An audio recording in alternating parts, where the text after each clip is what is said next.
So who knows everybody here? Who knows who? Does anybody? No, I don't think so. No, not sure I have. Okay. Pastor Mark is the pastor at First United Methodist. He's going to be talking about Bears and Badges. That's Chris Pappas and Noah Bortle. Noah is the sports editor at the Times, and Chris Pappas owns half a Crown Point. So Very good.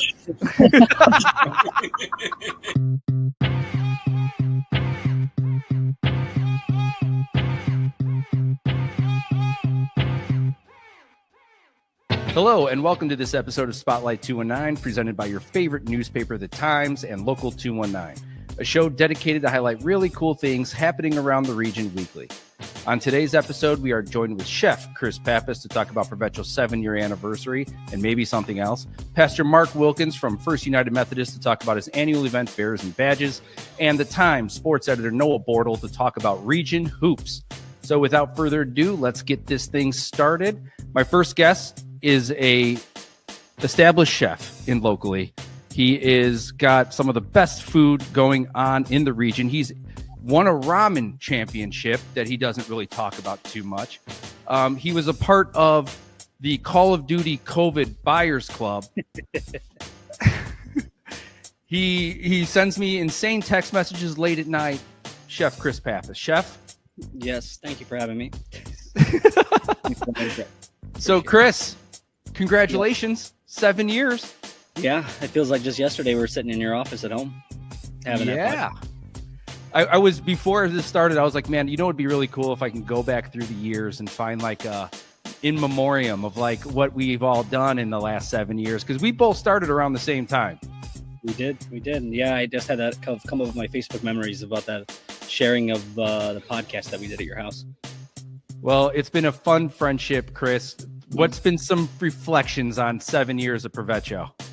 Oh man, I mean, it's been a ride, that's for sure. I mean, COVID was in there. You know, we had a lot of ups and downs and in betweens, and it's just I feel like it's been great. This community's been great. The support's been great. You know, I'm very blessed to have the operation that we do have. We've kind of grown from this company of 30 so individuals, and now we're looking close to 225 employees here, just in a matter of 6-7 years, and just with the opening of Grand and Ramen, and it's I feel like every few years we have to reinvent the systems, and we're in that period of now where it's reinventing systems. Life was totally different 7 years ago. We didn't have any kids, wasn't married. It's like now, 2 kids, 1 on the way, married, 4 restaurants. So just it's a whirlwind, that's for sure. It doesn't end. Well, you're probably one of the hardest working people in the business, no doubt. And it's saying a lot because your business, your industry in particular, everyone works hard.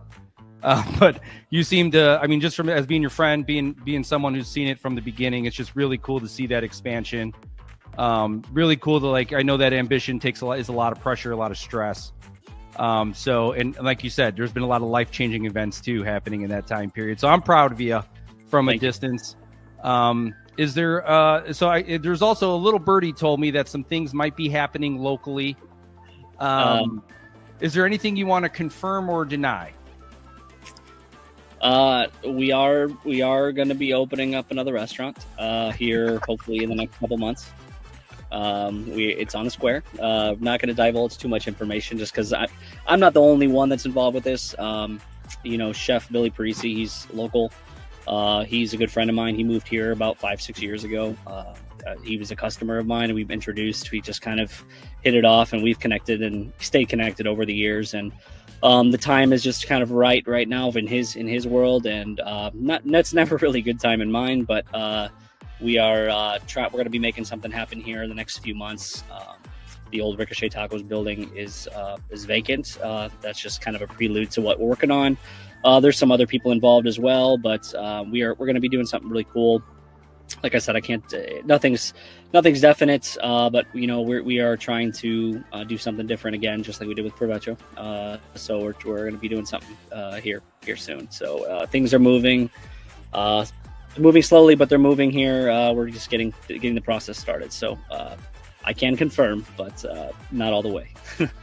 Well, if you're doing it, I'm sure it's A class. And I look forward to checking it out, whatever it is, scope wise. But thanks for coming on. Is there any way if people want to kind of make reservations or do anything with Provecho? Yeah. Are you doing anything special for the 7-year that's maybe open to the public? So we did a couple special menu items last week for the anniversary. This always sneaks up on us right after Valentine's Day. Then all of a sudden March is here. We just run a couple special things, but those are off the menu item now. As we get towards the end of the March here, we're getting ready for more spring dishes. So new spring menu is going to be on release here in the next couple weeks. We're working on that now. Just got done with a meeting here about that just a few minutes ago. So that's good, but you can ProvechoCP.com, make reservations. A patio will be open soon. I'm actually in the process of doing that now. I'm in my car where all the patio and igloo stuff are in the back of the truck now, and we are I'm literally at the storage place unloading everything and organizing that. So patio furniture will be out and patio will be open soon once this weather cooperates. It's kind of back and forth. I can't believe it snowed today, but Crazy. Northwest Indiana. Oh yeah, bipolar Northwest Indiana. I'm surprised you haven't taken one of those igloos and put one in your basement or your kids' rooms. Let them play with that a little bit, like a teepee. No, they'll probably destroy it. You know how it goes. Yeah. Well, Chris, thanks for jumping on, man. No problem. Let us know if there's anything else you ever need to promote moving forward, and appreciate it, dude. Thanks, man. Appreciate it. Later, Chris. So my next guest is another dear friend of mine. He is promoting something incredibly cool called Bears and Badges. It is a charity event that is held annually. Some great Chicago Bears come in town, and we are always promoting the local police and fire departments in some capacity. This year, it's a couple canines that we're trying to raise money for. Pastor Mark, thanks for joining. Thank you so much. And I got to tell you, sort of piggybacking what you just did, this is a confession. I am responsible for the snow because I put my snowblower away last Friday. And as soon as I did that, I said, that's it. The snow's coming back. So I am personally responsible and ready to handle that shame. Well, you knew that was going to be a jinx, right? Yeah, I know. Exactly. So tell us a little bit about the event. I mean, what's going on? What are you excited about? Who's going to be there? What's the money going to again? And all that kind of fun stuff. It's a great event. This is actually our 5th annual Bears and Badges. And I was born about 5 years ago, just out of a community need.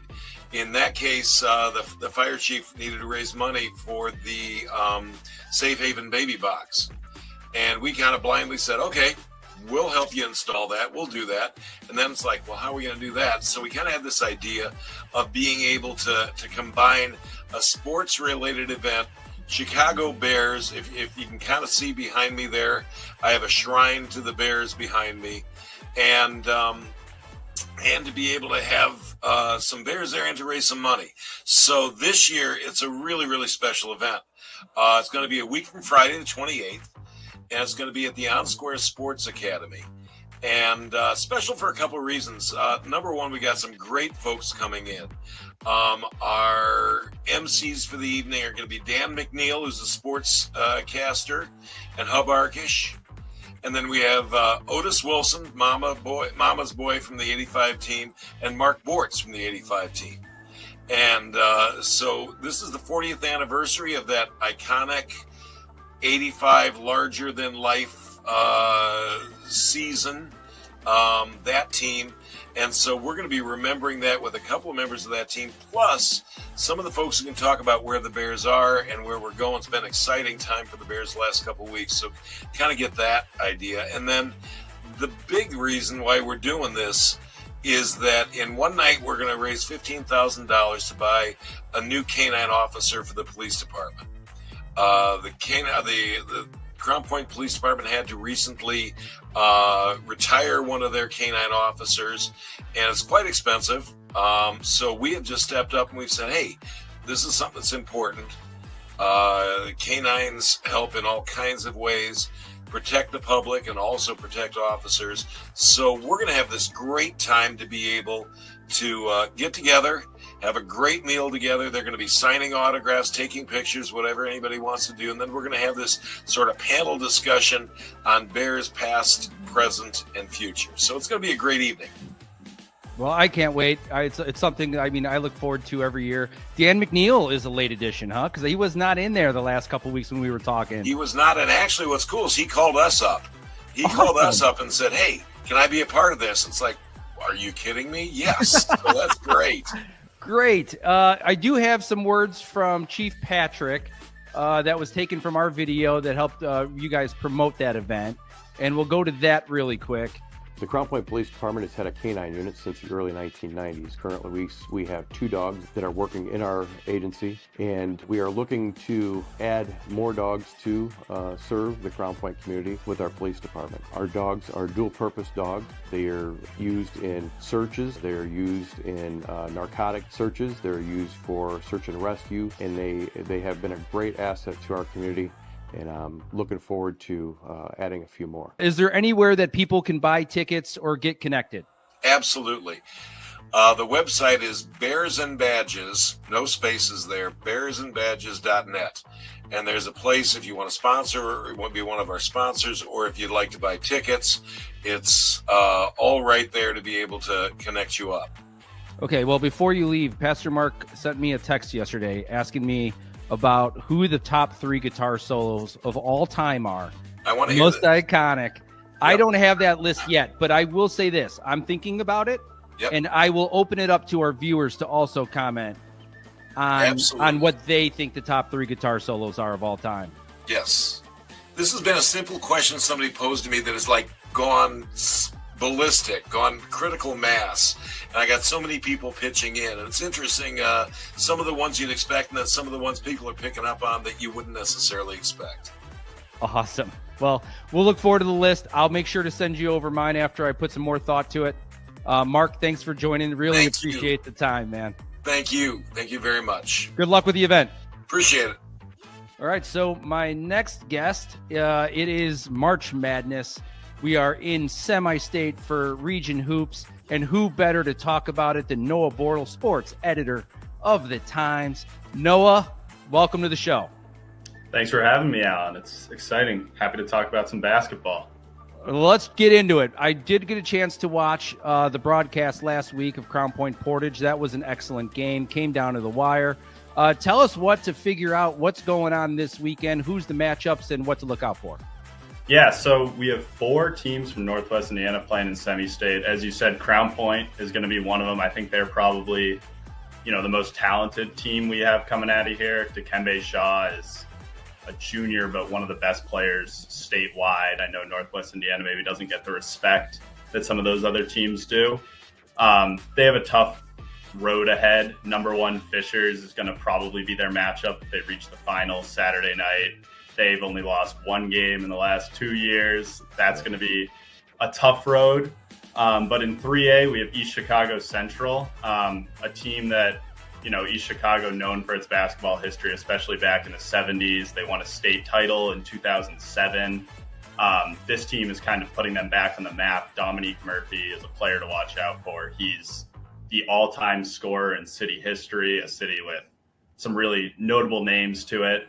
21st Century, the charter school out of Gary, is a team that's been on the precipice year in and year out. I think they've made 5 semi-state appearances, but have never made that state title appearance. If I had to pick one team from the area to go down to Indy, it might be them. They're incredibly talented. They have 2 potential Division I players on the roster at 2A, which is, a lot of those smaller schools.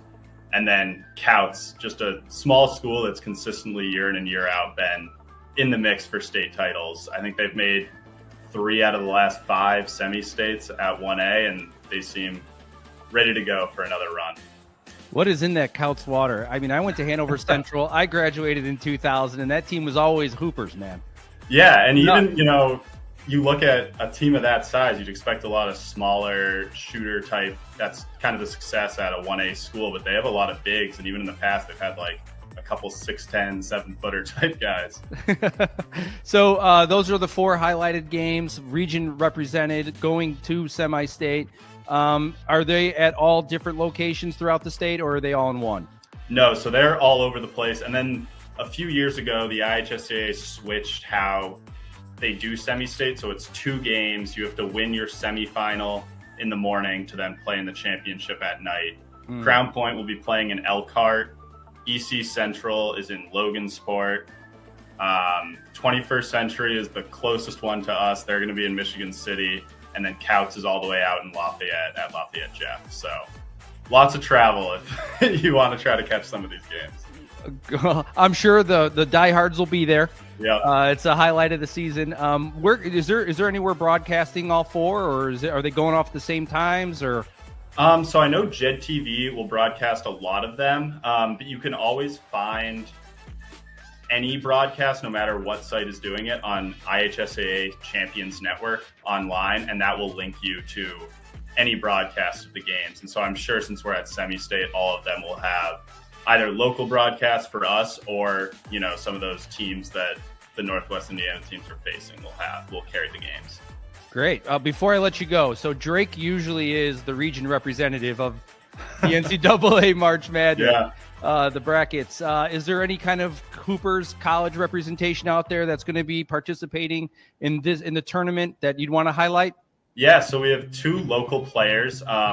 John L. Davis is a guy people might remember. He's from Gary. He was on those FAU teams a couple years ago that went on those magical runs. One of them made it to the Final Four. He transferred to Arkansas and is now playing with Coach Cal as they're looking to go on a run. And then a West Side graduate, Jalen Washington, I believe, is playing at UNC, who won their first 4 games to get into the, big dance per se. Okay, I know that was controversial. Yeah. Well, thanks for joining Noah. If you ever have anything you want to add or anything you want to talk about, please just send me an email. We'll make it happen, man. It's awesome getting a chance to talk to you about it. Yeah, for sure. I appreciate it. Thanks for having me on. All right, take care, Noah. Take care. So thanks for watching this episode of Spotlight, and special thanks to our guests for joining. To find out about all things happening in the region, go to the Times website at nwi.com or on their socials. And please check out our Eat Local 219 app on both iTunes and Android to check out our amazing local restaurants, make reservations, or get amazing deals from those restaurants directly to your phone. New episodes drop every week on Thursday, so be on the lookout. Thanks again for watching and have a great weekend.